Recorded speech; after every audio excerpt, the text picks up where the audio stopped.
In today's world, everyone who has a TV or an iPhone knows what depression is. More than ever before, people are beginning to understand the importance of mental health. Now, I'm sure you've seen one news headline or other saying something along the lines of, "Breaking news, teens are more depressed than ever," and maybe you've disregarded it as it seems like it couldn't be false with how much media mental illnesses receive nowadays. But what if I were to tell you it's not just that simple? Now, before discussing whether or not teens today are more depressed than ever, we need to know exactly what depression is. Symptoms of depression are the feeling of emptiness, hopelessness or worthlessness, a difficulty concentrating, a loss of interest in once pleasurable activities or hobbies, and irritability. Those are just a few of the many symptoms of depression. To clarify, depression is different from that period of crying and eating ice cream all day after a breakup, or the feeling an all-A student gets when they get a C on a project. Depression is an illness that affects not only your mood, but your whole body and even the way you think about things. For Jamie Flexman, a music teacher and blogger for the Huffington Post, quote, "Depression is a feeling of mental and physical sluggishness, and nothing can snap you out of it." He even goes so far as to say it's like being, quote, "trapped inside your own prison where true access to your brain lies locked behind that door." Depression comes in many different forms and varying levels for every person. The three most known forms of depression are MDD, PDD, and SAD. MDD, also known as major depressive disorder, is, quote, "a combination of symptoms that hurt a person's ability to work, sleep, study, eat, and enjoy hobbies, according to the Office on Women's Health." It is also the leading cause of disability in the U.S. for people ages 15 to 44, and it affects more than 16.1 million, or 6.7% of the U.S. population ages 18 and older.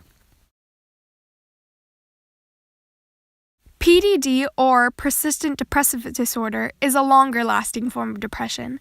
It has less severe symptoms than MDD, but it still prevents people from living a normal life. PDD affects 18% of the U.S. population ages 18 and older. SAD, or seasonal affective disorder, is a form of depression that sets in during the colder winter months of the year. This is because people are naturally happier in the summer due to an increase in sunlight and more outdoor physical activity, while the winter months are cold and dark, making people feel lonelier and sad more often. Around 6% of the U.S. population is affected, and another 14% of the U.S. population suffers from less dramatic seasonal mood changes. As I've said previously, the history of depression in the U.S. may seem sparse, but there are many reasons as to why it seemed as if nobody had mental illnesses. Throughout history, depression has been stigmatized and written off, mostly due to many people not understanding what it is. In fact, Rashmi Namad from the Gulf Bend Center found that in ancient Mesopotamian texts, quote, "all mental illnesses were thought to be caused when someone was taken over by demons," end quote. Now we see that even in the very earliest records of these cases, depression and other mental illnesses had shame attached to their names, even into the late 20th century.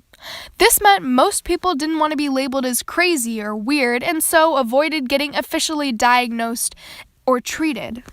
Even going to a therapist was seen as taboo. According to an NAMCS survey, less than 20% of people in 1987 sought treatment once officially diagnosed with depression. I'll remind you that this was all before social media and the internet, where today there are countless blogs and communities willing to help others and share stories. There was no outlet equivalent to today's technology, which allows us to communicate with people anywhere and everywhere. Now, besides it being taboo, there were also very few safe and/or successful treatments available for people suffering from depression. For example, ECT, or electroconvulsive therapy, is a treatment where the patient has their brain shocked with electric currents. It was believed to be one of the most efficient ways to treat multiple mental health issues for a long time. Well, before it was proven to be seriously detrimental to overall health. And not until 1987 did the Food and Drug Administration approve Prozac, a common antidepressant, for medical use. By 2008, Prozac was the third most common prescription drug taken in the US, which shows just how many people had depression but couldn't get the treatment.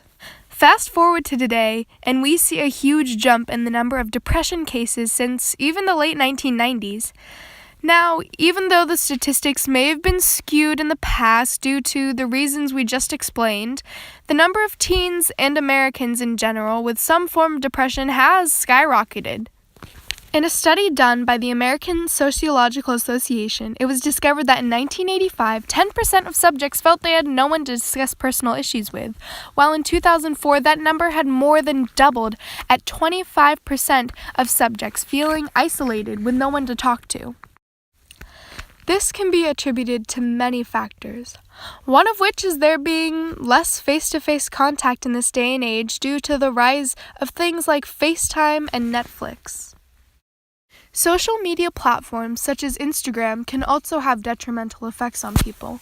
On Instagram, people like to post only the most beautiful and fun pictures of what they see and do, which can cause lower self-esteem and sadness in those seeing how happy others are, and comparing their lives to others. Lastly, magazine covers and unrealistic body expectations can also lead to an increased number of impressionable young teens developing depression and a low sense of self-worth because they don't look like how the media tells them they should. On the positive side, social medias are also used to spread awareness and inform people about mental illnesses, such as depression. Even celebrities and large organizations start campaigns and try to get the word out about things like depression. These efforts make it easier for people to speak up about their depression and seek help, naturally resulting in an increase in the amount of recorded cases of depression. There's even the whole month of May, which is dedicated to mental health awareness. Another reason for an increase in depressed youth in America today is education and the massive amount of stress it induces, which can lead to students developing mental illnesses such as anxiety and depression. A quote from the website Business Insider states, quote, "The National Center for Education Statistics studied high school transcripts from 2009 and found high schooler seniors were taking an average of 27.2 credits rather than the 23.6 credits high schoolers were taking in 1990. Now, schooling has come to play arguably the most prominent part in teens' lives in today's society, but with more focus on grades rather than creativity and enjoyment, it's more likely than ever for students to develop depression, anxiety, and stress over their schoolwork. So it's obvious that people before the 21st century still suffered from depression, but factors such as stigma and difficult-to-find treatments made them less likely to admit to having it, skewing numbers and making it seem like teens today are exponentially more depressed than before. So, yes. Technically, teens are more depressed today. Why? Well, on the negative side, it's because of higher stress levels due to harder education, low self-esteem created by social media, and feeling more isolated due to increased use of technology and less human interaction. But on the positive side, the number of depressed teens in the U.S. has increased, true, but due to the creation of support groups and other websites dedicated to helping people with depression that makes them want to speak up and get diagnosed. Also, the bettering of treatments and medication for those suffering from depression and an increasing awareness of mental illnesses in today's society. Now, higher rates of depression aren't a good thing, but it does give others more of a reason now to campaign and raise awareness to help anyone else who may be going through what many across the nation are collectively suffering from. So why are teenagers more depressed than ever? Well, we learned that it's okay to not be okay, and that being ashamed or uneducated about our mental health isn't something we have to stand for any longer.